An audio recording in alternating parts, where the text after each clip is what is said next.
Mohon di silent ya teman-teman untuk handphone. Terima kasih sebelumnya.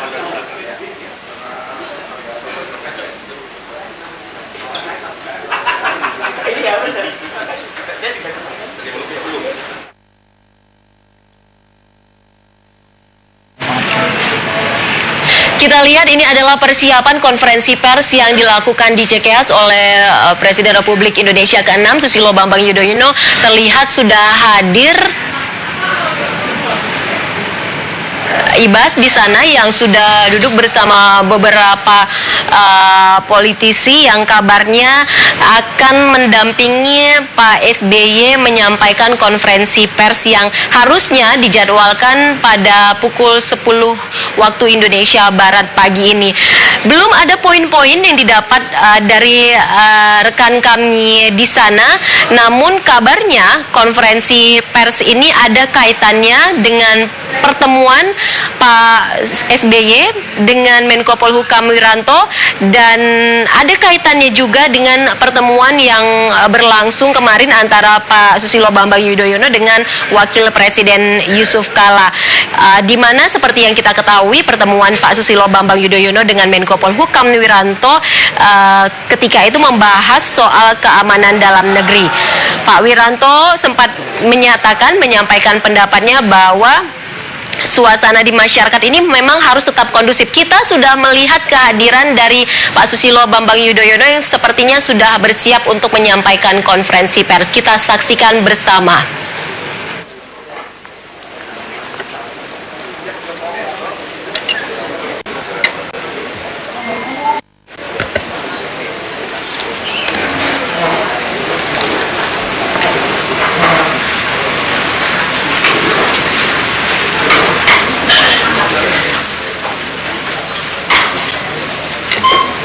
Pak Amir belum datang, Pak Amir. Siapa? Pak Amir. Oh, saya belum. Cek dulu. Saya cek.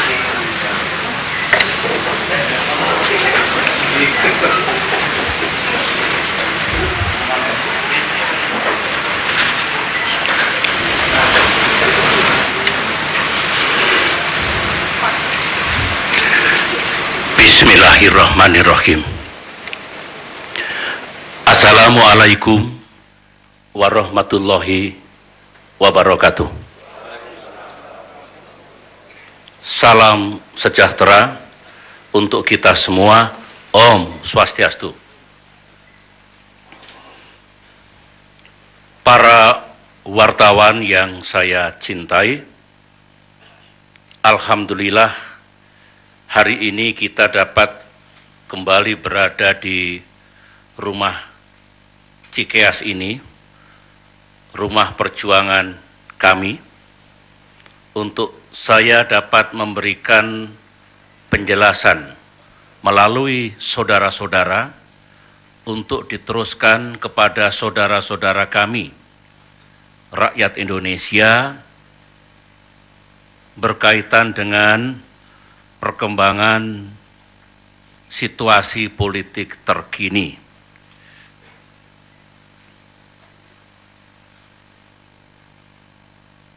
Semula penjelasan ini akan saya sampaikan kemarin di Wisma Proklamasi 41, kantor Dewan Pimpinan Pusat Partai Demokrat, tetapi saya pikir lebih tepat dan lebih baik kalau pernyataan pers ini saya sampaikan di Cikeas ini. Sebab di Wisma Proklamasi 41 sekarang tengah digunakan antara lain untuk kantor tim pemenangan Agus Silvi. Sedangkan forum ini bukan forum tim pemenangan Agus Silvi. Tim pemenangan Agus Silvi itu terdiri dari sekian belas partai politik, baik yang memiliki kursi di DPR maupun yang tidak, dan juga sejumlah komponen non-partai politik, termasuk unsur-unsur relawan dan simpatisan. Saya sengaja memisahkan forum ini dengan forum tim pemenangan itu agar kami tetap fokus dan tidak perlu dipandang sebagai pencampur adukan antara sikap, pandangan, dan rekomendasi Partai Demokrat dengan apa yang sedang dilakukan oleh tim sukses Agus Silvi sebagaimana tim sukses yang lain. Oleh karena itu, rekan-rekan wartawan, kapasitas saya dalam menyampaikan penjelasan ini lebih sebagai pimpinan Partai Demokrat. Oleh karena itulah yang mendampingi saya ini adalah unsur pimpinan dari Partai Demokrat. Topik utamanya jelas adalah situasi politik terkini, utamanya berkaitan dengan yang saudara-saudara liput dan beritakan hampir setiap hari, hampir setiap jam, bahkan hampir setiap menit, yaitu seputar rencana gerakan unjuk rasa yang akan dilaksanakan di Jakarta pada tanggal 4 November 2016 mendatang. Saya akan mulai dari bagaimana kita melihat situasi politik terkini.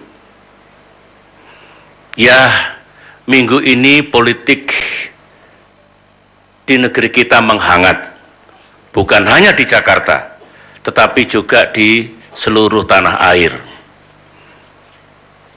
Kita saksikan hari-hari terakhir ini banyak pertemuan politik. Misalnya, Presiden kita Pak Jokowi bertemu dengan Pak Prabowo Subianto. Kemarin saya bertemu dengan Wakil Presiden Yusuf Kala dan Menko Polhukam Wiranto yang para wartawan juga sudah mengetahuinya. Dan banyak lagi saya pantau pertemuan-pertemuan politik termasuk statement yang dikeluarkan oleh para tokoh-tokoh politik itu. Saya memandang semuanya itu baik. Saya yakini niatnya baik. Dan jangan kalau ada pertemuan politik yang dilakukan oleh mereka-mereka yang berada di luar kekuasaan lantas dicurigai. Intelligence harus akurat, jangan berkembang menjadi intelligence yang ngawur dan main tuduh. Saya kira bukan intelligence seperti itu yang harus hadir di negeri tercinta ini. Karena amanah reformasi kita jelas. Kita ingin mereformasi tatanan, budaya, dan cara-cara yang dulu terjadi di era otoritarian yang tidak tepat, kita ubah menjadi tatanan dan cara-cara yang tepat dengan iklim dan suasana negara demokrasi. Sekaligus saya mengingatkan, era sekarang ini adalah era demokrasi, bukan era otoritarian. Saya tidak tahu apakah adik-adik wartawan pada penggal sejarah yang penting tahun 1998, 1999, tahun 2000 juga berada dalam pusaran nasional yang menandai terjadinya tonggak perubahan besar dari era otoritarian menuju era demokrasi dulu. Kalau ada yang tidak mengalami atau terlibat langsung, baik untuk mengetahui sejarah kita sendiri. Jangan sampai kita tahu sejarah negara lain, Amerika Serikat, Tiongkok, Timur Tengah, dan lain-lain, tapi kita tidak mengetahui sejarah di negeri kita sendiri.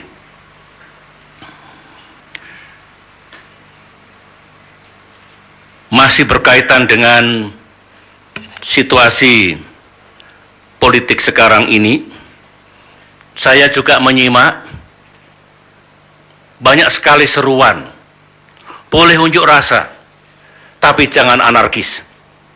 Saya setuju, bukan hanya 100%, 300%. Itu juga seruan Partai Demokrat. Itu juga seruan SBY, yang alhamdulillah dengan izin Allah memimpin Indonesia selama 10 tahun beberapa saat yang lalu. Unjuk rasa di negeri ini, unjuk rasa di sebuah negara demokrasi yang tertib adalah ya unjuk rasa yang damai, yang tertib, sesuai aturan dan tidak merusak. Kalau unjuk rasa destruktif, menangis kita semua. Tidak mudah membangun negeri ini secara bertahap, bertingkat dan berlanjut. Break to break, dari generasi ke generasi.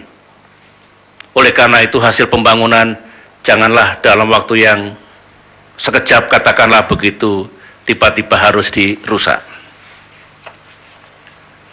Saya setuju, saya juga menyerukan hingga hari ini dan akan terus menyerukan, setiap orang memiliki hak politik, itu dijamin oleh konstitusi, untuk menyampaikan pandangannya, pikirannya, bahkan protes-protesnya, dan dalam terminologi politik itu disebut unjuk rasa, asalkan, sekali lagi, tertib, damai, tidak melanggar aturan dan tidak merusak. Tetapi, harus ingat, bagi siapapun, unjuk rasa itu bukan kejahatan politik. Unjuk rasa bukan kejahatan politik. Unjuk rasa bagian dari demokrasi. Presiden, sebagian dari saudara mengikuti, bahkan kerap memberitakan, menyiarkan, sepanjang 10 tahun, unjuk rasa ada terus. Mulai dari yang kecil, menengah maupun yang besar. Dan setiap unjuk rasa, apalagi dilakukan di depan istana, selalu saya utus staf khusus saya, staf pribadi saya, tolong dicatat apa temanya, apa tuntutannya. Barangkali ada yang perlu kita jadikan masukan, umpan balik, dan pertimbangan untuk mengambil keputusan, menetapkan kebijakan, dan mengatasi masalah pada tingkat nasional. Saya tidak alergi dengan unjuk rasa. Saya buktikan dulu selama 10 tahun.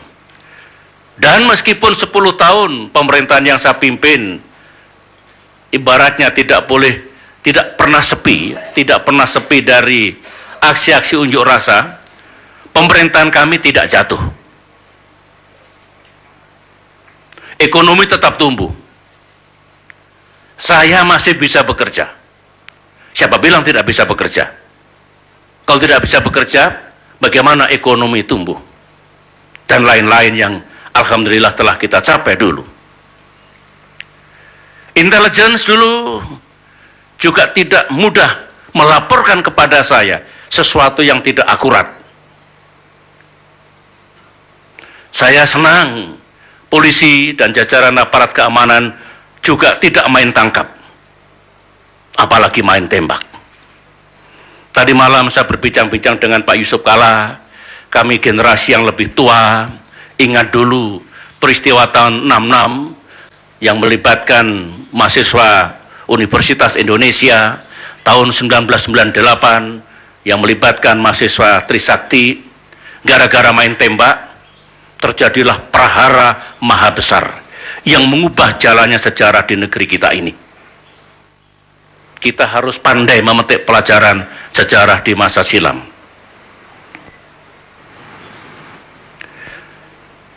Dulu saya juga tidak pernah dengan mudah menuduh, mencurigai, menuduh ada orang-orang besar mendanai aksi-aksi unjuk rasa. Ada orang-orang besar menggerakkan unjuk rasa.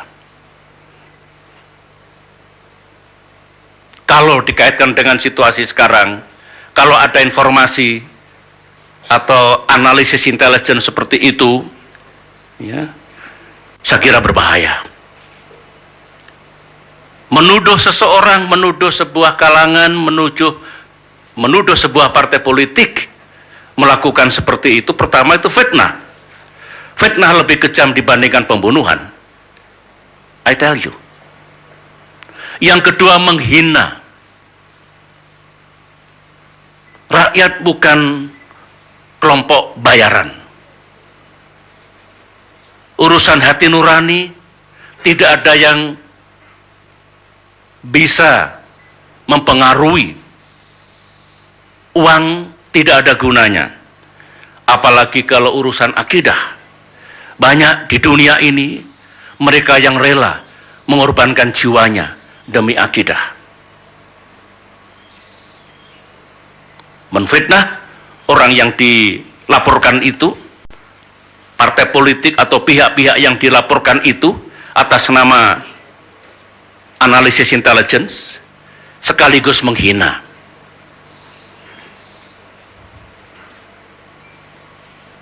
Kita tahu Arab Spring, mulai dari Mesir, Libya, Tunisia, Yemen, itu tidak ada dikatakan penggeraknya leaderless revolutions. Yang mengomandoi handphone, social media. Itulah era digital society. Itulah era sekarang ini.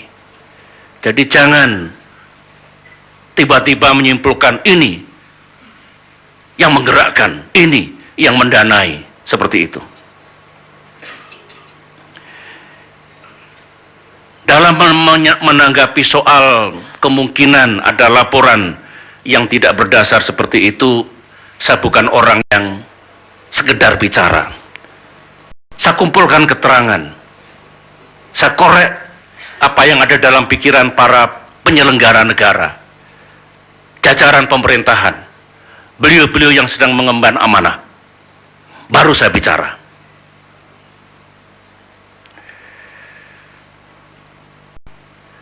Sekali lagi, karena saya mengetahui, saya mendengar, dan setelah saya cross-check, saya konfirmasikan benar adanya, mudah-mudahan yang saya dengar itu tidak benar, tidak seperti itu. Kalau memang ada analisis intelligence, termasuk sumber-sumber dari kepolisian, bahwa ada pihak ini yang mendanai, pihak ini yang menggerakkan, partai politik ini yang punya kepentingan untuk menggerakkan unjuk rasa besar itu.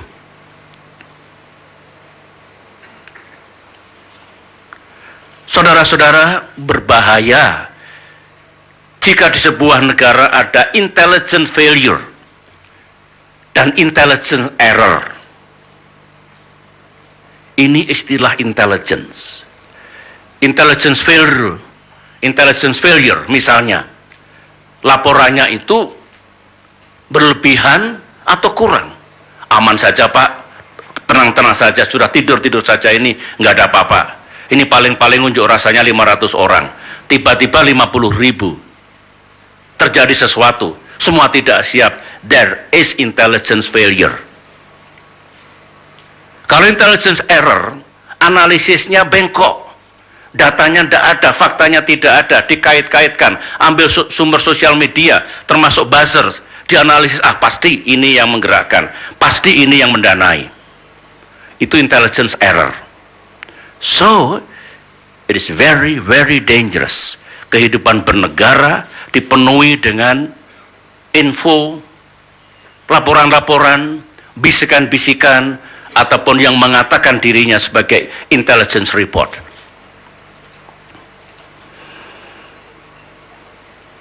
Saudara-saudara, sekarang saya akan menyampaikan pandangan, sikap, dan rekomendasi Partai Demokrat. Bagaimana sebaiknya kita semua menyikapi rencana gerakan unjuk rasa 4 November mendatang.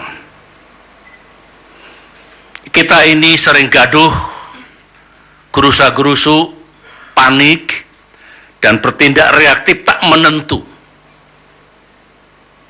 Sibuk, tapi value-nya tidak ada. Kita sering tidak tidur untuk melakukan banyak hal, untuk atasi masalah. Ternyata masalah tidak bisa diatasi. Oleh karena itu, kami berpendapat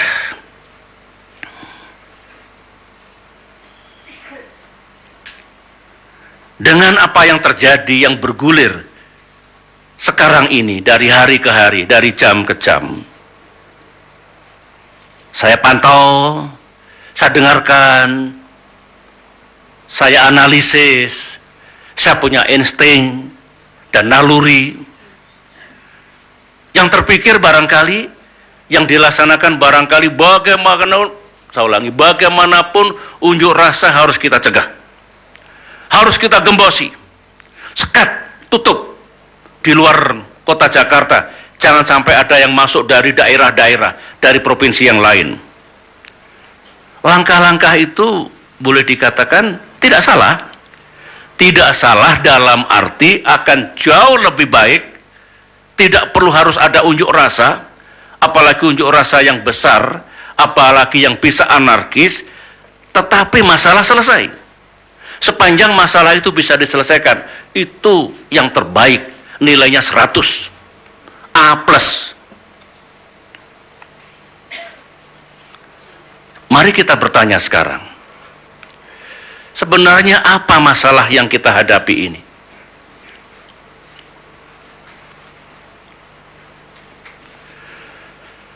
Apa masalahnya saudara-saudara, dan kenapa di seluruh tanah air, bukan hanya di Jakarta, saya kira semua memantau, di Sumatera, di bagian Jawa yang lain, di luar Jawa yang lain, ya, rakyat melakukan protes dan unjuk rasa. Tidak mungkin tidak ada sebabnya. Mari kita lihat dari sebab akibat. Pasti adalah yang diprotes, yang dituntut. Tidak mungkin tidak ada. Ribuan rakyat berkumpul hanya untuk happy-happy, untuk jalan-jalan. Sudah lama nggak lihat Jakarta misalnya begitu. Barangkali karena merasa yang diprotes itu dan tuntutannya itu tidak didengar. Nah, kalau sama sekali tidak didengar, diabaikan, sampai lebaran kuda masih akan ada unjuk rasa itu. Ini pengalaman saya. 10 tahun memimpin dan banyak juga unjuk rasa. 5 tahun jadi menteri, Menko Polhukam juga saya dulu, banyak unjuk rasa. Mari kita bikin mudah urusan ini, jangan dipersulit.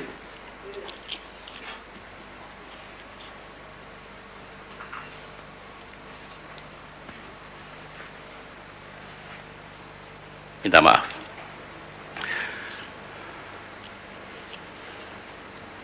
Sekali lagi, mari kita bikin mudah.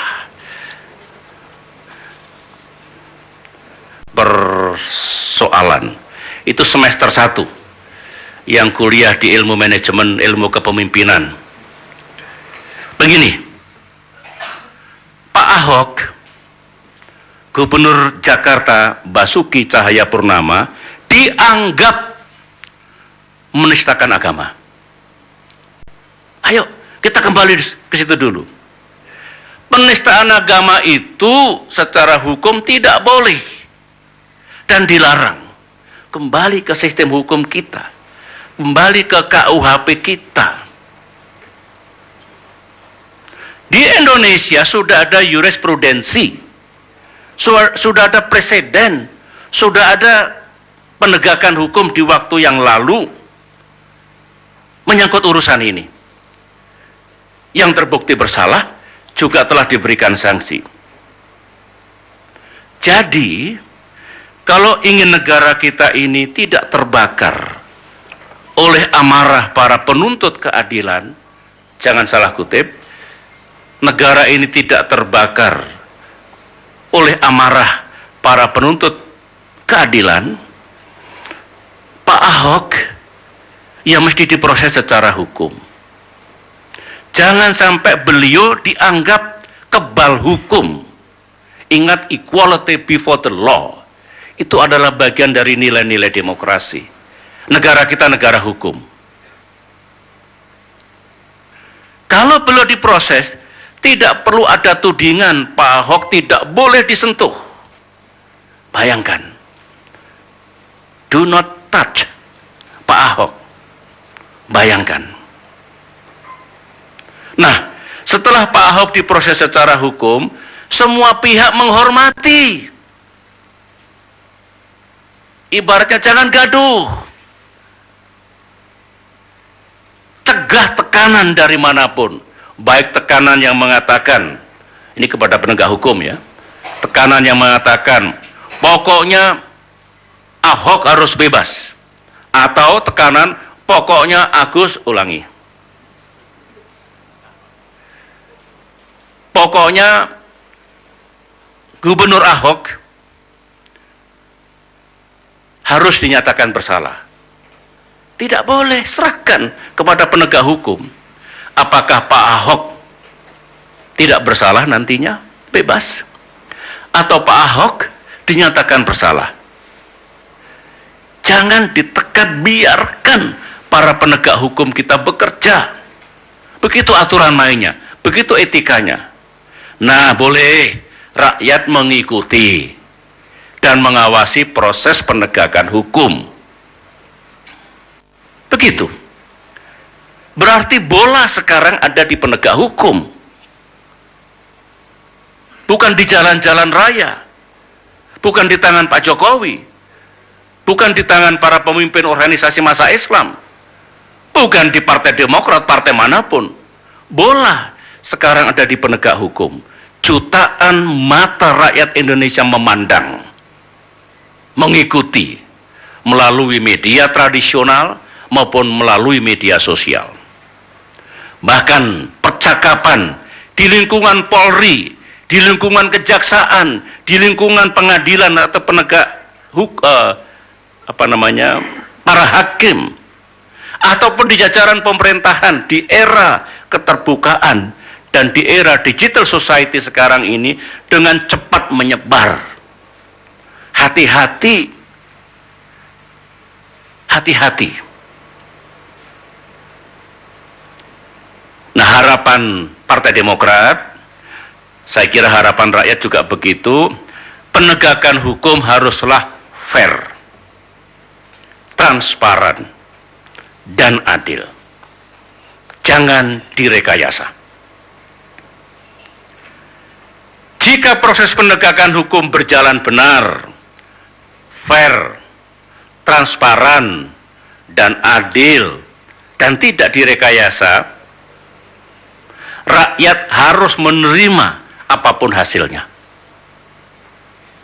Pak Ahok bisa terbukti bersalah, sebaliknya Pak Ahok bisa juga terbukti tidak bersalah. Dengarkan kesaksian pihak-pihak yang patut memberikan saksi, saksi ahli, siapapun, silahkan. Ayo kita mendidik diri kita semua dengan menghormati proses penegakan hukum. Hukum sebagai panglima, dengan catatan para penegak hukum amanah menjalankan tugasnya dengan benar tanpa tekanan dari siapapun. Harus kita terima apapun hasilnya. Setelah ada putusan pengadilan, mungkin ada yang puas, bukan mungkin, saya kira pasti ya. Ada yang puas, ada yang tidak puas. Nah, kalau tidak puas, ada aturan mainnya. Bisa naik banding. Pihak yang berhak untuk naik banding. Sampai ke kasasi, sampai ke PK.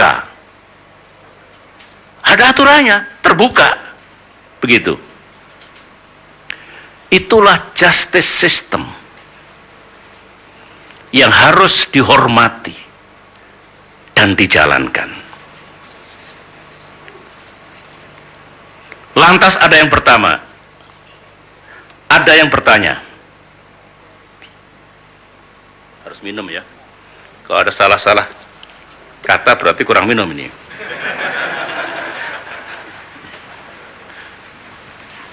Inilah rekan-rekan wartawan, kalau di rumah sendiri agak bebas bicara ini.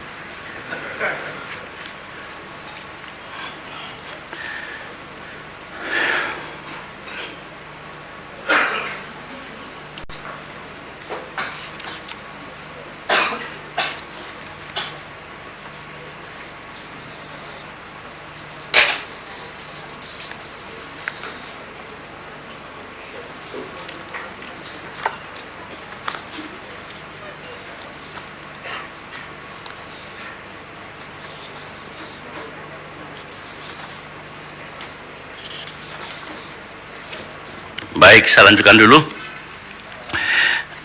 Ya, mungkin ada yang berkomentar begini. Nah, kalau begini berarti ada motif politiknya dong. Wong Pak Ahok ini sedang jadi calon gubernur, kok tiba-tiba harus dilakukan proses hukum. Berarti ada politiknya, berarti tidak fair, berarti mengganggu beliau untuk menjalankan tugas sebagai calon gubernur. Bukan sebagai gubernur.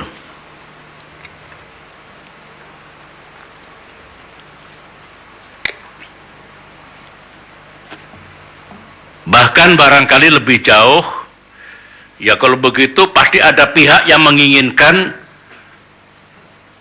Pak Ahok tidak terpilih lagi jadi gubernur. Ini saya dengar ini luar biasa nih. Mari kita lihat. Negara ini negara kita sendiri, bangsa ini bangsa sendiri, Jakarta ini Jakarta milik kita semua yang di Jakarta.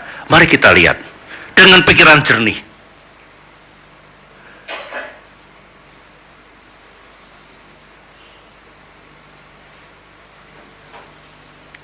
Apa yang diucapkan oleh Pak Ahok, yang dilakukan oleh Pak Ahok berkaitan dengan surah Al-Maidah ayat 51, sebenarnya bukan pelanggaran aturan KPUD, bukan termasuk aturan kampanye ansih. Kalau ditarik-tarik ya ada juga kaitannya, tapi sebetulnya bukan di situ letaknya. Tetapi ini berkaitan dengan pidana. Baik ada atau tidak ada pemilihan gubernur, masalah ini tetap harus diselesaikan. Begitu. Tolong dipisahkan.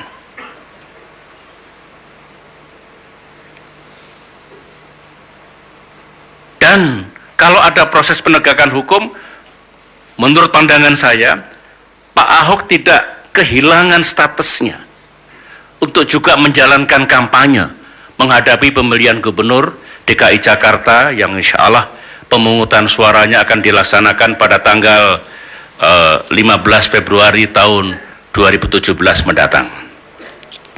Saya pribadi, Partai Demokrat berpendapat, tolong rekan-rekan wartawan, jangan dipenggal-penggal statement saya ini. Saya pribadi dan Partai Demokrat berpendapat pemilihan gubernur Jakarta mestinya tetap diikuti oleh 3 pasangan calon. Pak Ahok dengan Pak Jarot, ya kalau kita balik dari nomor urutnya, Pak Agus dengan Ibu Silvi, Pak Ahok dengan Pak Jarot, Pak Anies dengan Pak Sandi, 3 pasangan calon itu harus tetap diberikan kesempatan yang sama katakanlah untuk mengikuti kampanye ini. Biar ketiganya berkompetisi secara fair dan demokratis. Nanti rakyat Jakarta yang akan menentukan siapa yang menurut mereka paling tepat memimpin Jakarta 5 tahun mendatang. Hak rakyat, kedaulatan rakyat harus dapat kita cegah terjadinya kecurangan atau kecurangan yang masif. Yang penting mereka-mereka yang harus netral, TNI, Polri, BIN dan birokrasi harus benar-benar netral. Harus benar-benar netral. Harus benar-benar netral. serahkan kepada rakyat. Saya kira pasangan Agus Silvi, pasangan Anies Sandi tidak bangga kalau Pak Ahok tidak bisa bersaing karena WO. Jangan biarkan ruang dan kesempatan untuk berkompetisi secara sehat. Begitu.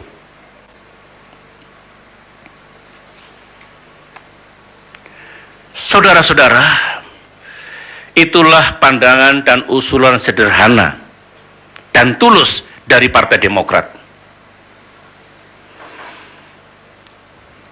Kami tidak ingin, Partai Demokrat tidak ingin masalah politik, masalah sosial, masalah agama, dan bahkan bisa menjadi masalah keamanan ini tidak dapat diselesaikan dengan baik, lepas kendali, sehingga bisa menimbulkan situasi yang lebih buruk. Kita ingin negara dan pemerintahan terus bekerja dengan baik. Kita ingin Pak Jokowi terus melaksanakan tugasnya dengan baik untuk kita semua. Jangan sampai saudara-saudara, 250 juta rakyat Indonesia nasib dan masa depannya disandera oleh urusan satu orang.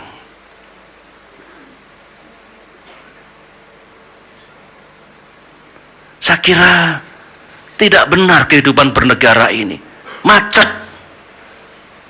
Karena urusan satu orang yang tidak bisa kita selesaikan secara benar, tepat, dan bijak.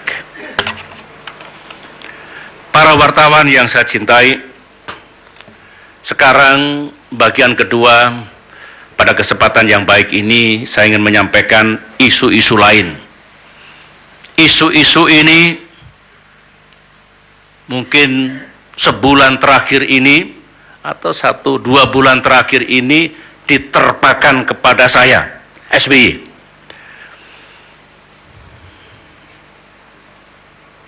Pertama, tentang TPF Munir. Masih ada yang mengejar, mencari-cari, dan terus menimpakan kesalahan kepada SBY pribadi. Bahkan katanya SBY harus diperiksa oleh Jaksa Agung.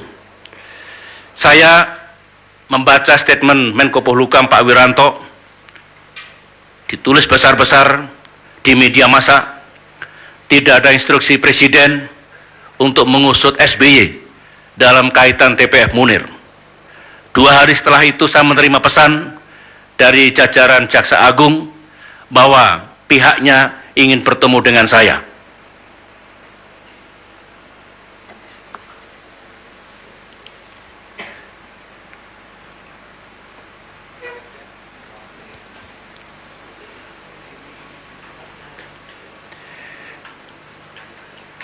Begini mudahnya, ini nggak salah negara kalau saya justru dijadikan tersangka pembunuhan Munir. Nggak kebalik dunia ini jika SBY dianggap terlibat dalam konspirasi politik pembunuhan Munir. Come on, ayo gunakan akal sehat.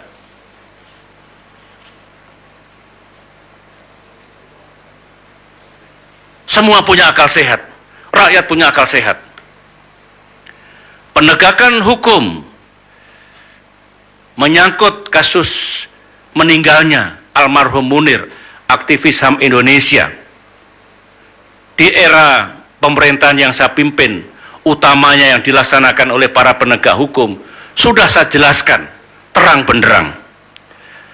Bapak Presiden Jokowi juga telah mengetahui rekomendasi TPF Munir, meskipun kopi pertamanya masih dicari disimpan di mana, tetapi kopi dengan isi yang sama juga sudah didapatkan dan kita serahkan kepada Mensesnek untuk dilaporkan kepada Presiden Jokowi apa rekomendasinya dan apa pula sesungguhnya yang sudah dilaksanakan oleh pemerintahan yang saya pimpin dulu. Bola ada di tangan pemerintahan Pak Jokowi sekarang ini. Bola ada di tangan para penegak hukum yang sedang mengemban amanah sekarang ini. Kalau menganggap yang dilaksanakan oleh para penegak hukum di era saya dulu belum rampung, harus diteruskan, dilanjutkan, sepenuhnya hak beliau. Jangan digeser masalahnya. Kopinya mana, kopinya mana. Sudah dilegalisasi oleh mantan ketua TPF, Pak Marsudi Hanafi, dicocokkan juga dengan anggota TPF yang lain, ya itu isinya.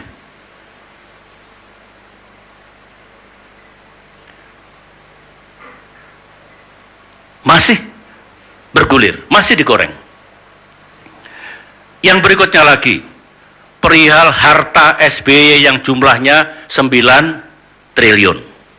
Berapa? 9 triliun. Na'udzubillah min dzalik. 9 triliun. Kalau benar saudara-saudara, harusnya saya masuk dalam daftar 150 orang terkaya di Indonesia. Versi majalah Globe Asia. Ya. Belum lama dirilis. Pada tanggal ini tanggal 6 Agustus atau tanggal 8 Juni? Agustus ya. 2016. 150 orang terkaya di Indonesia. Mulai dari kekayaannya yang 14,8 miliar dolar Amerika Serikat. Berapa rupiah itu? Sekitar 160-165 triliun. Hingga yang nomor 150, 110 juta dolar Amerika Serikat. Ini setara dengan 1,5 triliun. Mestinya SBY masuk di sini. Saya baca 10 kali nggak masuk.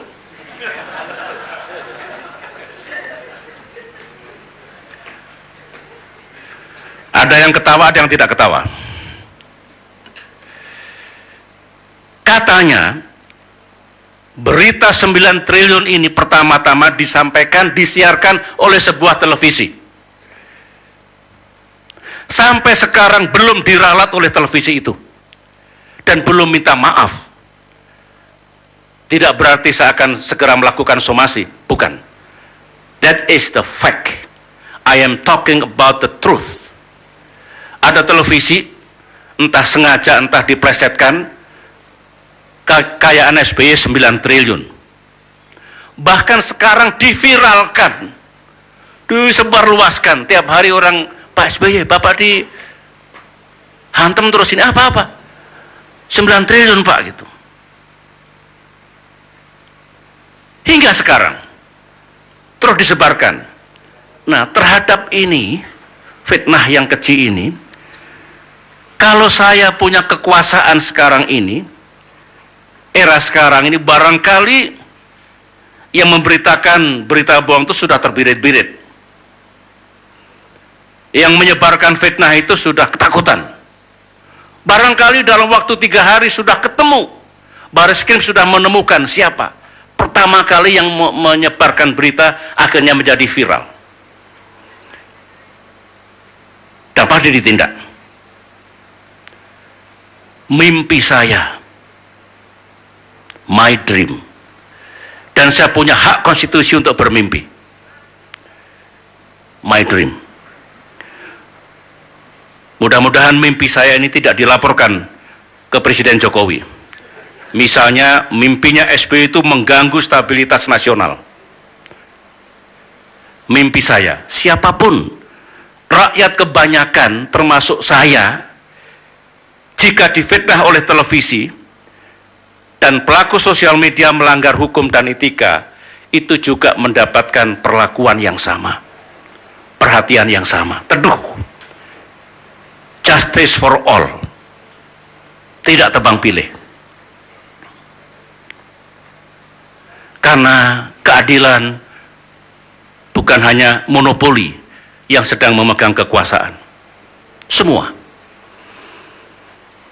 Termasuk saudara-saudara kita yang tidak bisa membayar pengacara, yang tidak berani melapor ke polisi.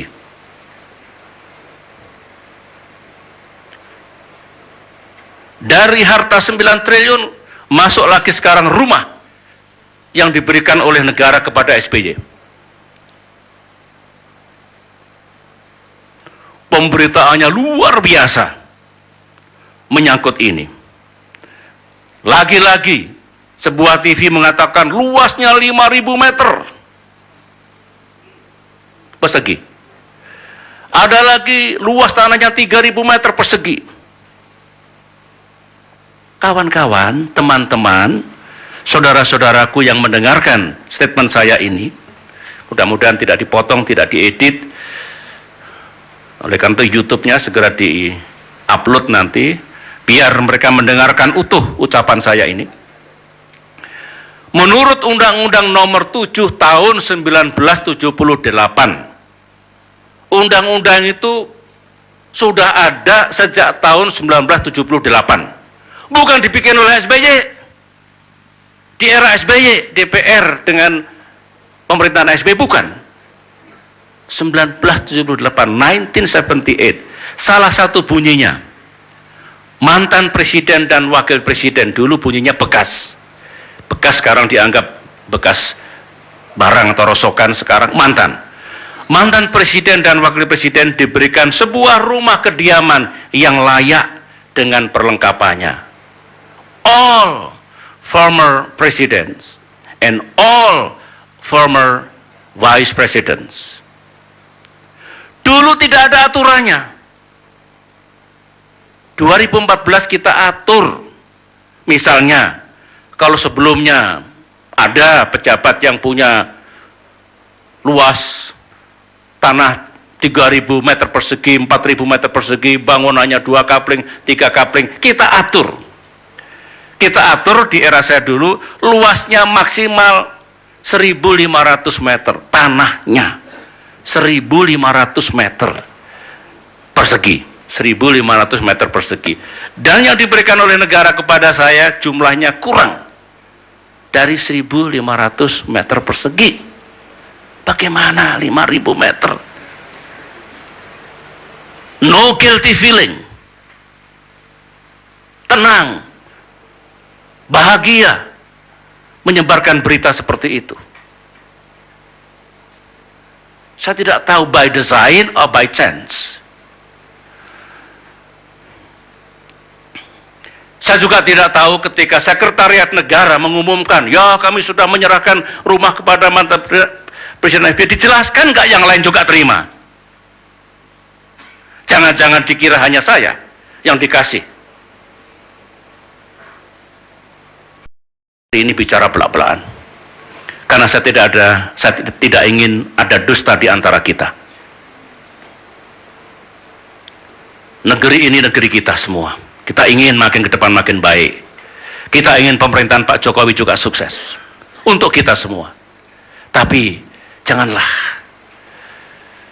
melakukan langkah-langkah yang tidak adil, yang mencederai harkat martabat dan harga diri orang seorang. Janganlah mengorbankan orang-orang untuk mencapai kekuasaan dan tujuan politik. Sebagai penutup, itulah pandangan dan saran kami Partai Demokrat kepada pemerintah dan penegak hukum, serta himbauan kepada masyarakat luas yang barangkali akan menggunakan haknya untuk melakukan unjuk rasa pada tanggal 4 November. Damailah, tertiblah, jangan langgar aturanlah, dan kemudian juga jangan merusak. Itu pula penjelasan saya tentang isu-isu yang berkaitan dengan saya, dengan SBY. Mulai TPF Munir, harta 9 triliun, dan rumah pemberian negara. Ya teman-teman, ini kami semua yang di kiri kanan ini merasakan. Sejak Agus Harimurti Yudhoyono mencalonkan diri sebagai Gubernur Jakarta, angin menerpa saya dan keluarga dengan sangat kencangnya. Saya bermohon dan meminta pertolongan Allah Subhanahu wa Ta'ala. Semoga Agus Harimurti Yudhoyono yang menggunakan hak konstitusionalnya untuk ikut berkompetisi dalam pemilihan Gubernur Jakarta tidak dianggap sebagai ancaman terhadap keamanan nasional. Saya juga mohon doa restu rakyat agar saya kuat menghadapi badai politik ini. Terima kasih rekan-rekan, saya tidak membuka Q&A supaya tidak bias dan saya kira cukup jelas apa yang saya sampaikan pada kesempatan hari ini. Terima kasih, semoga rekan-rekan wartawan selalu dibimbing oleh Tuhan Yang Maha Kuasa, sukses dalam menjalankan tugas yang tidak ringan. Wartawan juga mengemban tugas suci, tugas mulia untuk demokrasi kita, untuk masa depan negara kita. Wassalamualaikum warahmatullahi wabarakatuh.